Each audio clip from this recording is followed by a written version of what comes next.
Ministry y'ebyobulamu ng'emu ku nteekateeka ez'okukendeza ku bamaama abafa nga bazaala eyongezaako ku mirundi abakyala gye bagenda okunywa eddagala mu malwaliro. Kino kibotoddwa Dr. Daniel Kyabayinze akulira ebyobulamu mu Ministry y'ebyobulamu ng'ategeeza nga kati bwe baagala okulaba nga omuwendo gw'abakyala abafiira Mussanya gukendeera era n'okulaba nga n'abaana abafa nga bakyali bato omuwendo gwabwe gukendeera ddala. Kyetaaga okuba nti maama tumusomesezza, maama amanyi bye yeetaaga okufuna, amanyi obudde ki bw'anaafunamu olubuto balulabirira batya, agenda gy'anywa eddagala kye tuyita antenatal, bakiyita kunywa ddagala, era emirundi egy'okunywa eddagala twagyongeddeko tubagamba bajje emirundi 8.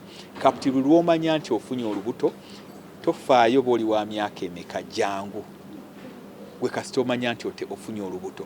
Tujja kukulabirira amalwaliro gonna ameeteefuteefu n'ebikozesebwa gyebiri. Ono era alaze ebimu ku ebyo bye bateekako essira okulaba nga batuukiriza ekirooto kyabwe omuli okukebera entunnunsi z'omukyala, ebiriisa omukyala by'alina mu mubiri n'ebirala nga n'obungi bw'omusaayi omukyala gw'alina tekirekeddwa mabega. Kuli otya bakuyigiriza bonoolya weeteeseteese kuyonsa otya, bonooba ye ozaala banaakwetaagisa ki mu ddwaliro, biki by'olina okujja nabyo, ndwadde ki ze twagala okutangira kabe kasinge n'okuzigema nga ofunye olubuto, baleme kwekweka, basobole okuba nti buli maama azaalibwa mu ngalo ng'alabiriddwa omusawo omukugu.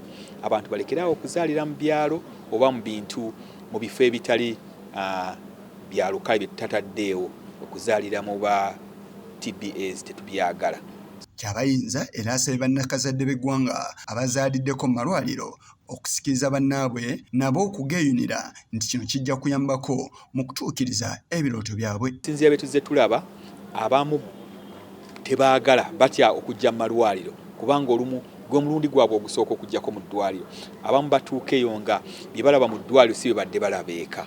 So twagala bamaama abazaaliddeko mu ddwaliro bazzeemu bannaabwe amaanyi nti mujje muzaalire mu ddwaliro.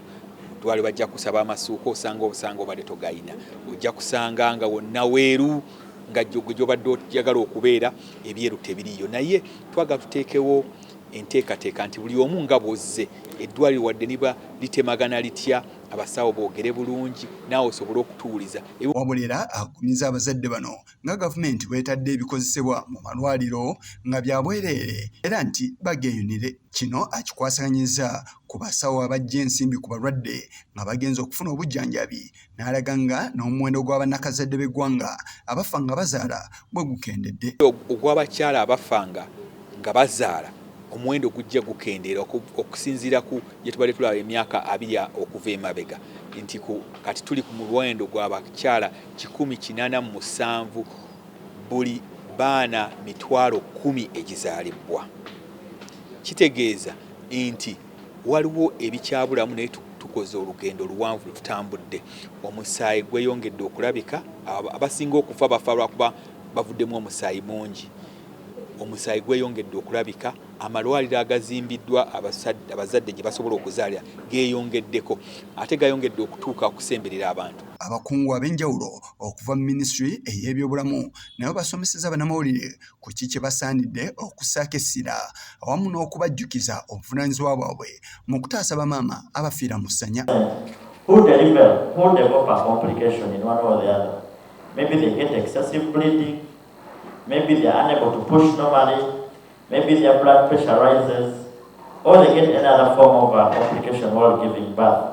Health literacy is about knowing, having information about your health, how you are supposed to self-care, how you are supposed to seek extra care, how you are supposed to even consume care. Okusinziira ku kitongole ekya UNFPA kiraga nti omuwendo gw'abakyala abafiira Mussanya gukendeera buli mwaka bw'ogeraganya n'omwaka ogwa 2006 mu baana 1,000 abazaalibwa 418 baasigala Mussanya, ate mu mwaka gwa 2016 embuto 1,000 abaana 336 tebaasimattuka. Yise Kigongo ku lwa Channel 44 on eggulo.